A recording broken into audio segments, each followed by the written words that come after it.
Hey guys, Paul from Ashen Phoenix. It is New Comic Book Day for the week of November 14th, and we're going to get started right now. This week's episode brought to you by shirts. They're what's for dinner. If you're a moth, buy one. All right, people, time for trades. I'm Tim. We've got My Hero Academia. Academia, Volume 15. Still going strong. People still like that, right? Spider-Man Spider-Verse. There's a series of these books that have a bunch of stories on specific characters. Miles Morales, Spider-Gwen, some villains, some Spider-Men from alternate dimensions. Those are good intros for you if you're into the characters for the first time. We got Marvel, Luke Cage, Everyman. I believe this is one of those ones that was online only, and now it's first time in print. We've got The Fade Out by Brubaker and Phillips. They just always work together because it works. That's smart. Hey, we're awesome. Let's work together. The Fade Out has been out before. This is the first time it's collected in one big volume. Speaking of has been out before, we've got Sandman 30th Anniversary, Volume 2, The Dollhouse. Right? The Dollhouse? Doll's House. Teen Titans Go!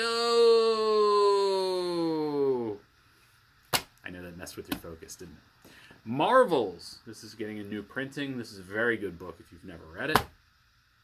We have Nightwing, Volume 8.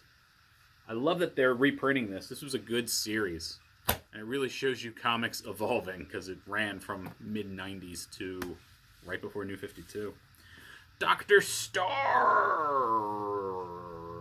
It's Jeff Lemire. Jeff Lemire is one of those guys that writes 1,000 things, and most all of them are great. And then we've got Form of a Question. It's about some guy going on Jeopardy, I think. As far as I can tell. It's probably really good. I don't know. And then we've got The Punisher, Volume 2. This is The Punisher, the last volume where he has the War Machine armor. It's by Rosenberg. Rosenberg will be here on Sunday, so come tell him you love this. Let him know. First up, we have Firefly, issue number 1. Firefly is back. I love Firefly. It's a great series. I love the season. The only season we got. The movie was great. This takes place in between those two, where the Tams are still on there, and everybody that you know is still alive. So this looks like going to be the start of a much larger story about the reunification of the Central Alliance, and it was pretty well written. I liked it. Mal is on a new planet, a new moon, because, as usual, the Firefly, or the Serenity rather, has fallen apart, and they're stuck on this, and they have to do odds and end jobs to get the money to repair the ship, and then hijinks ensues. It's pretty good. I like this one. You should pick it up. All right, guys. First up, we have Superman. Issue 5? 5! What made me pick this up? It's Zod and Superman working together. I haven't been reading this. I've read a little of what Bendis is doing, and I have a general idea of the stories. Seems pretty good. I don't remember what episode, but we read a Green Lantern story that had Zod in it, and I really enjoyed that. So I just really did this because I wanted more Zod. It's an interesting story with a lot of weird things happening to the planet Earth itself. It might be shrunk down in the Phantom Zone, I'm not quite sure. Seems that way. Adam Strange shows up. Things get even stranger. It's an interesting story to just dive into, but basically, Zod is having visions of uniting the House of El and Kandor to create a new Krypton, and he keeps having these weird visions of things going horribly wrong, and of course, they have their new villain to deal with. I really enjoyed it. And I think this is a good book to probably pick up in trade if you're like me and you're a little behind. Next up, we have Oblivion Song, issue number 9. This is a really good issue. Nathan and his brother are trying to steal back the device that basically created the Oblivion Song crisis. I love the back and forth between the brothers and the back and forth between how they play with space and reality using their phase shifters. The end is something is probably going to end up creating a much larger problem and a much larger arc. It's a very good story. This has been a fantastic series from the beginning, and you should check this one out. Next up, we've got Bitter Root. This is from it's from Image. I thought Dark Horse because it's a Mignola cover. This is a variant cover by Mignola. This book is really strange, but in all the fun ways. This would have done good around Halloween. You're a little late, people. You should have had this out for Halloween. This is a story about underlining tones of racism. It does take place in the 1920s in Harlem area of New York, and it has to do with what is presumed to be mostly a family that is fighting monsters that are appearing. You're under the impression that they're regular people who are possessed by these monsters, and they're trying to defeat them, which is no small task, and turn them back into humans. You get to meet several people of the family, and you kind of get an idea that it's a combination of fighting and science together, and there's a lot of almost like a voodoo element of like creating these elixirs that can help people, but they are way outnumbered, and you're under the impression that family members have passed on.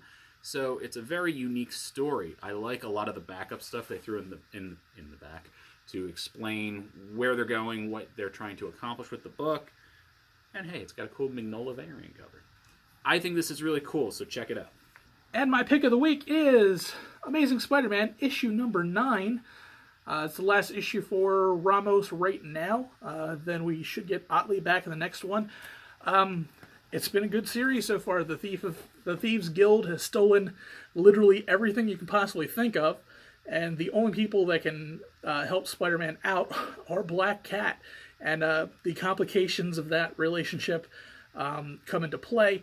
It's always been a beautifully written series. MJ is discovering a new group to kind of help with the friends and family of superheroes. It was a smartly written episode, or a smartly written issue. It's a lot of fun, and I can't wait to see how this one turns out. All right, guys. I just said a bunch of horrible things that we can't put on camera. I don't like being interrupted during these reviews. Anyways, Paul's dying. Anyways, it's time for my pick of the week, and it's going to surprise everyone. Because it's Uncanny X-Men #1, and I know what you're thinking. For those of you watching the video who don't know me, I don't like the X-Men. I don't enjoy the X-Men in general. But that seems a little... I'm not a big X guy. There's moments, for sure. It's better to say you hate the X-Men. It's close there.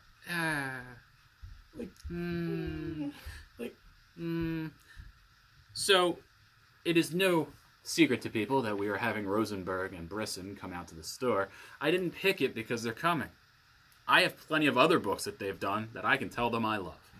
I picked it because it is written in an interesting and unique manner. It also features Kelly Thompson writing, has really fun art, and it's massive. It's a massive tome. But I won't lie to them. I'm not an X guy. I enjoyed the storytelling of this book. It did something I do enjoy. It focused on key characters at different points. It had a large story, and it pulled it back in. So we focus on the X-Men in a classic X-Men trope of them being told that the government is going to try to issue a vaccine which will stop people from being born mutants so that future generations will be okay. There's one thing that this book did that will instantly garner love from me. It put the multiple man in it a lot. The one X character I love more than any other character is the multiple man. So this book features the multiple man pretty much fighting everyone ever, human and mutant alike. I like the backup stories are really good. The backup stories piece together where this is going. This is a massive undertaking. I can appreciate, and I could see why it would take 3 people to really flesh this out and conquer all the little places of the X universe you're trying to tell the story from. The backup stories are important. Don't gloss over them. And this book is going to be coming out weekly up until issue 10, I believe. This is a huge story. They're trying to crank it out, and I'm not against it. It's really good storytelling. I feel like I got to just keep talking because people won't believe that I like an X-Men book. I really like Brisson. I really like Rosenberg. I love Kelly Thompson.